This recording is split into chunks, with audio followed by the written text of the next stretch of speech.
Hello you lovely people, I'm Nick and welcome to Firthy's Feedback. In this video, I'd like to talk about Chris Pratt's new military spy TV series, The Terminal List. I'd also like to apologise if my voice sounds a bit off. I've been a bit under the weather, but hopefully I'm on the other side of it now. So, Amazon Prime Video's newest series, The Terminal List, is based on the eponymous book which was co-authored under the pseudonym Jack Carr by former Navy SEAL officer George Peterson. The television series is by no means a flawless military spy thriller, but it gets the job done where it counts. Is it cheesy at times, as 90% of SEAL fiction stories are cheesy? Sure. Is it fantastical most of the time, as almost all man against the world stories? Again, yes. It falls squarely into the same tradition as Rambo First Blood, Man on Fire, The Northman, and The Equalizer. And that's a good thing.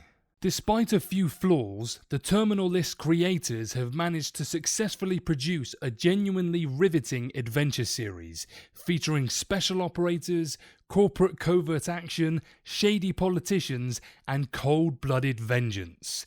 It is an ultimately satisfying revenge tale and will undoubtedly entertain you if you're looking for something new to stream this summer.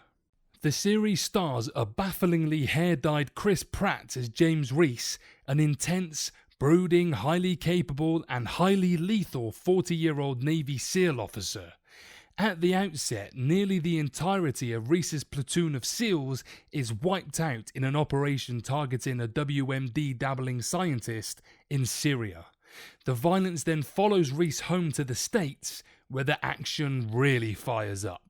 Reese then spends the rest of the 8-episode series trying to figure out why the operation went sideways and who was behind it.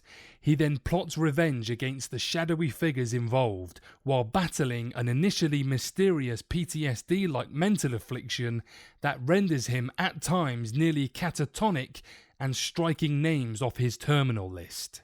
I kept thinking of that old Adam Sandler line, "Boy am I glad I called that guy."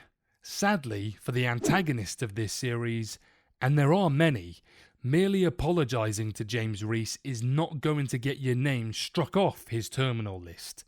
No, there is only one way to achieve that goal, and it involves meeting your maker. No one can hope for clemency once you make the list, no matter what their past ties to Reese might have been. Lead actor Pratt manages to admirably pull off the performance despite his dyed hair. Seriously? Why? Even if his dialogue occasionally comes across as though written for an overwrought cyborg super soldier, that writing style is sadly a common feature in lots of Hollywood SEAL-centric productions, and it is occasionally present in the Terminal List as well. However, it is not too much of a distraction, thankfully. There is just enough of it to play a fun drinking game. A shot every time one of the SEAL characters utters a cringeworthy bromide. Definition: a trite and unoriginal remark usually uttered by a fictional Hollywood spec ops bro and involving such terms as kicking ass, taking names, and or the Brotherhood. The supporting actors also do well in filling out the cast of predictable villains and Reese's support team. Taylor Kitsch is solid as the former SEAL turned CIA officer best friend. Constance Wu is believable as the dogged and intrepid reporter, and Jay Courtney inhabits the role of sleazy venture capitalist quite well. The bad guys range from corrupt corporate wannabe soldiers, Mexican sicarios, to amoral military brass who accept money in exchange for betraying their fellow comrades in arms. It is all mostly predictable in terms of the good guys and the bad guys, yet the writers and 6 directors involved in the 8 episodes managed to somehow pull it all off with aplomb. The result is entertaining and even gripping throughout. So, despite the at times cheesy dialogue and credibility stretching plot, you will find yourself absorbed in the story, anxious to figure out the conspiracy, and even against your better judgment at times, rooting for Pratt's James Reese to lay waste to the bad guys. The criminal justice system be damned. Ultimately, the Terminal List is a satisfying tale of revenge in which I was rooting for Chris Pratt's absurdly capable and qualified special operator to mercilessly kill all the villains.